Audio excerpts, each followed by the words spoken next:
hinarbis lahat ni Fahad, inakyat niya.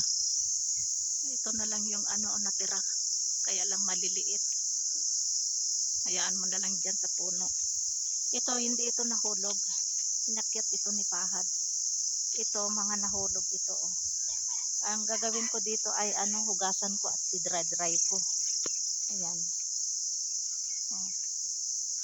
Kunti lang itong nakuha namin kasi maraming inulog ng ng uwak ba. Kaya kunti lang na lang natira. Oh. Wala na. Oh. Ayan. Yun, wala na din. Oh. Yung doon banda, kunti lang din nakuha namin kasi kaya lang nagkanda hulog. Tingnan natin yung mga nahulog. Oh.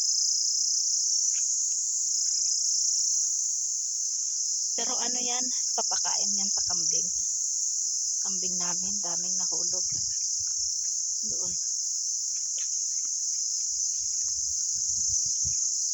Ayan, oh. Oh. Yun, oh. Daming nahulog. Ayan, dito namin nilagay, oh.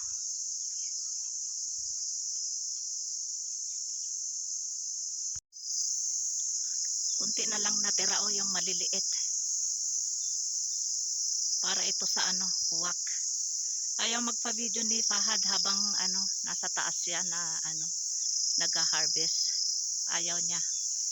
Kaya pagbaba niya, saka ko na lang binidyohan. So, yung mga nahulog, isang sako, inakyat na ni Fahad. Tapos, ito naman yung mga isa pa na shopper na pinulot ko din. At saka, nag-harvest din ako ng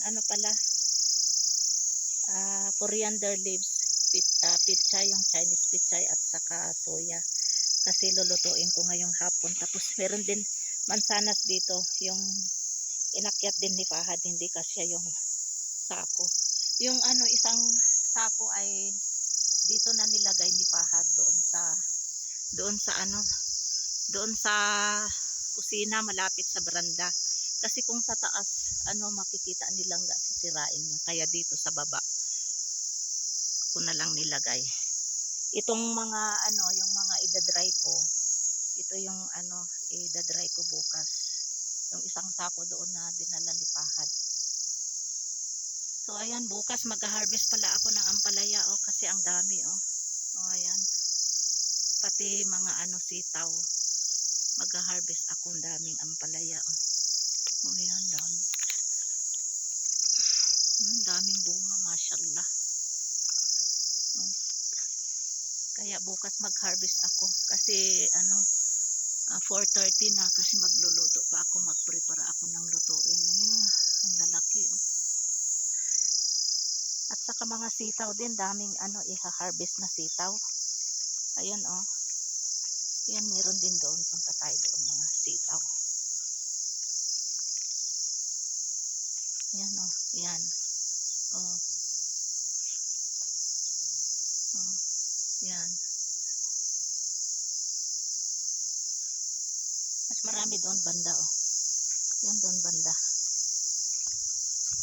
Bukas ko na lang i-harvest. Iba namang klase ito, yung kung sa Ilocano todo. Ayan, oh. Ayan, oh.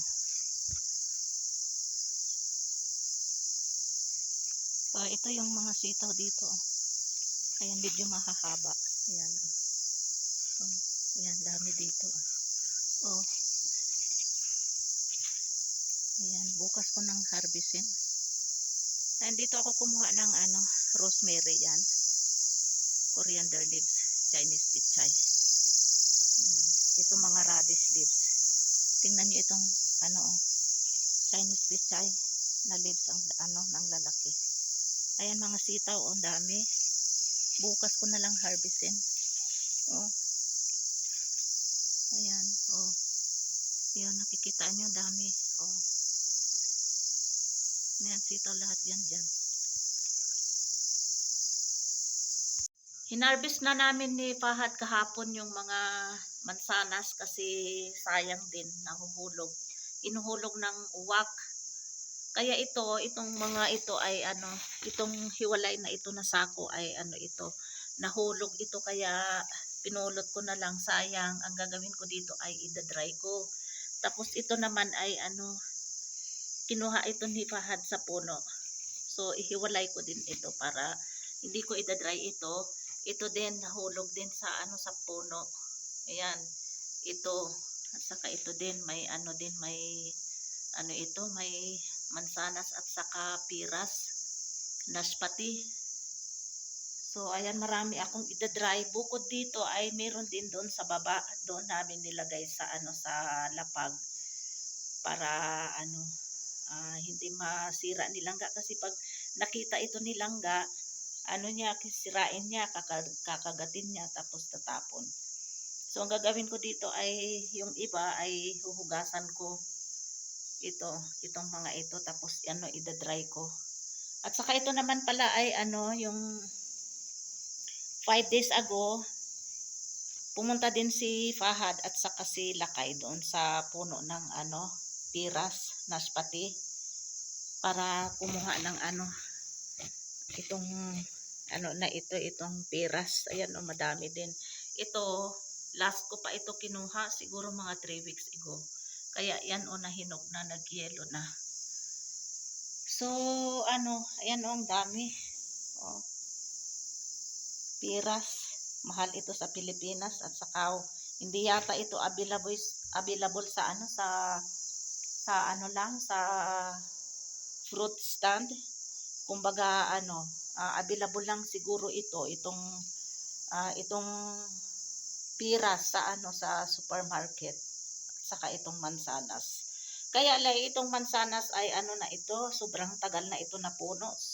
Siguro ano na ito mga 45 years. Kasi nung dumating ako dito 1996, ang daming mga puno ng mansanas. Marami ng ano naputol, pinutol ni Lakay na puno ng mansanas kasi ano mga luma na eh. Kaya ito na lang yung mga ano mansanas, siguro mga 4 na puno na lang yung doon sa baba. Sayang yung mga nahulog. Kaya ang gawin ko dito nga ay idadry ko. Ayan, ang dami oh. Hindi mo naman ito maubos lahat na kakainin kahit ano araw-araw akong nagbabalat ng 2 to 3 pieces, 4 pieces ganun pero hindi pa rin maubos. So best talaga idadry ko ito. Ang daming mga mansanas at saka piras o kaya naspati. Ito piras ito yan. Ayan mansanas. Ayan mansanas. Oh. Green apples ito. Pag mahinog na ito, kahit 6 months, masarap ito, hindi masisira. Pag umabot ng 6 months, mas lalong babango at saka mahinog ito. Ayan, mga mansanas.